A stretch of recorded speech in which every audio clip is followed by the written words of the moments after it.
कार्तिक मास महत्व कथा का अध्याय 34वां, जिसमें हम जानेंगे जिसके पास कार्तिक मास के उद्यापन करने का सामर्थ्य ना हो वो क्या करे। सूत जी कहते हैं यदि किसी में उद्यापन की शक्ति ना हो तो ब्राह्मणों को भोजन करा दें।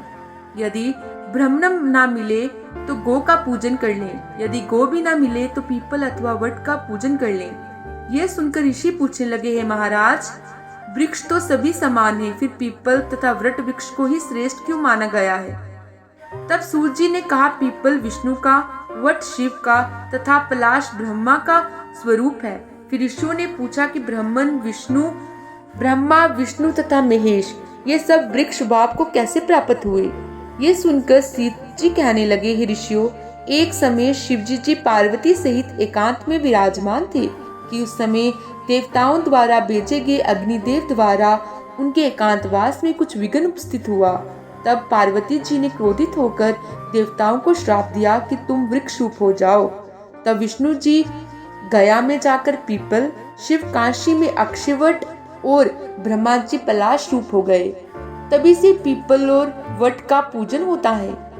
तब ऋषियों ने पूछा कि रविवार को पीपल का पूजन नहीं होता और शनिवार को अवश्य होता है, इसका क्या कारण है, सो भी कृपा करके कहिए। सूत जी कहने लगे, ऋषियों, समुद्र मंथन के समय जब 14 रत्न समुद्र से उत्पन्न हुए तब श्री विष्णु भगवान ने कौस्तुभ मणि तथा लक्ष्मी जी को स्वयं ग्रहण कर लिया। जब भगवान लक्ष्मी जी के साथ विवाह करने लगे तो लक्ष्मी जी ने कहा कि भगवान, मेरी एक बड़ी बहन भी है जिसका नाम दरिद्रा है, अंत पहले उसका विवाह होना चाहिए। विष्णु जी ने लक्ष्मी जी के ये वचन सुनकर उनकी बड़ी बहन ज्येष्ठा उदालक ऋषि को सौंप दी। ज्येष्ठा का काला रंग तथा लाल नेत्र बिखरे बाल थे। उदालक मुनि भगवान की आज्ञा मानकर दरिद्रा को अपने आश्रम में ले आए। वहां आकर दरिद्रा ने देखा कि आश्रम में वेद पाठ तथा हवन हो रहे हैं। ये देखकर उसने मुनि से कहा कि मैं यहाँ पर नहीं रह सकती, यहाँ पर चोरी यारी तथा ब्राह्मणों का अपमान होता है, मैं वहीं पे रह सकती हूँ।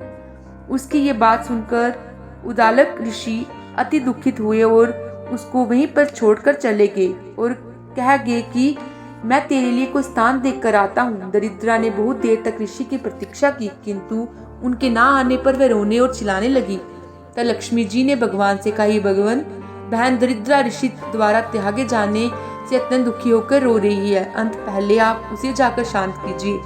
तब भगवान लक्ष्मी जी सहित वहां पर आए और कहने लगे कि तुम पीपल में निवास करो, पीपल हमारा ही अंश है। जो कोई कार्तिक सुदी पूर्णमासी को पीपल का पूजन करेगा वह तुमको ही प्राप्त होगा और उसके यहाँ लक्ष्मी का वास होगा।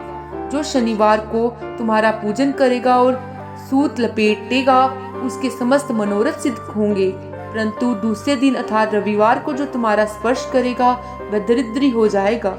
इतना कहकर भगवान अंतर्ध्यान हो गए। सूत जी कहते हैं, जो कोई इस कथा को कहता या सुनता है उसको प्रयाग तथा बद्रिकाश्रम जैसे तीर्थ का फल प्राप्त होता है। ओम नमो नारायण।